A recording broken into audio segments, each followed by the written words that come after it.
ಜಾತಿ ಗಣತಿಗೆ ವಿವಿಧ ಸಮಾಜಗಳಿಂದ ಭಾರಿ ವಿರೋಧ ವ್ಯಕ್ತವಾಗ್ತಾ ಇದೆ. ಲಿಂಗಾಯತ ಬಳಿಕ ಶಕ್ತಿ ಪ್ರದರ್ಶನಕ್ಕೆ ಒಕ್ಕಲಿಗ ಸಮಾಜ ಮುಂದಾಗಿದೆ. ಬೆಂಗಳೂರಿನ ವಿಜಯನಗರದ ಆದಿಚುಂಚನಗಿರಿ ಮಠದಲ್ಲಿ ಮಹತ್ವದ ಸಭೆ ನಡೆಸಲಾಗಿದೆ.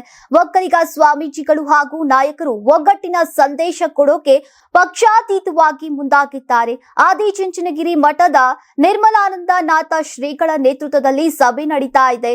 ಕೇಂದ್ರ ಸಚಿವ ಎಚ್.ಡಿ. ಕುಮಾರಸ್ವಾಮಿ, ಡಿಸಿಎಂ ಡಿ.ಕೆ. ಶಿವಕುಮಾರ್, ವಿಧಾನಸಭೆಯ ಪ್ರತಿಪಕ್ಷ ನಾಯಕ ಆರ್ ಅಶೋಕ್, ಡಿ.ವಿ. ಸದಾನಂದಗೌಡ, ಶಾಸಕರಾದಂತಹ ಅಶ್ವಥ್ ನಾರಾಯಣ್, ಸುರೇಶ್ ಗೌಡ, ಶರತ್ ಬಚ್ಚೇಗೌಡ, ಮಂತರ್ಗೌಡ, ಪರಿಷತ್ ಸದಸ್ಯ ಪುಟ್ಟಣ್ಣ ಸೇರಿದಂತೆ ಎಲ್ಲಾ ಪಕ್ಷದ ಒಕ್ಕಲಿಗ ನಾಯಕರು ಭಾಗಿಯಾಗಿದ್ದಾರೆ.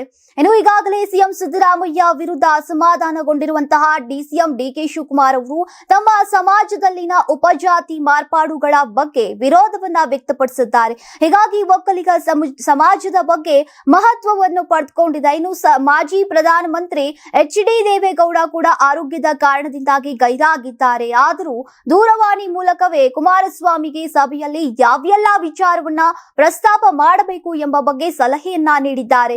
ಇನ್ನು ಒಕ್ಕಲಿಗ ಸಭೆಗೆ ಬರುವಾಗ ಡಿ.ಕೆ.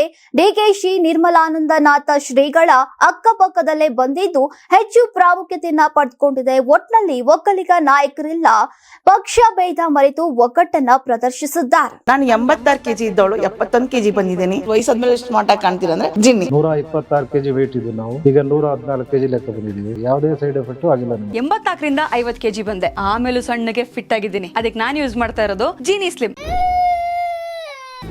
ನಿಮ್ ಮಗು ಅಳ್ತಿದ್ಯಾ? ಹಾಗಾದ್ರೆ ನಿಮ್ ಮಗುವಿಗೆ ಜೀನಿ ಸರಿ ಇಟ್ಕೊಡಿ.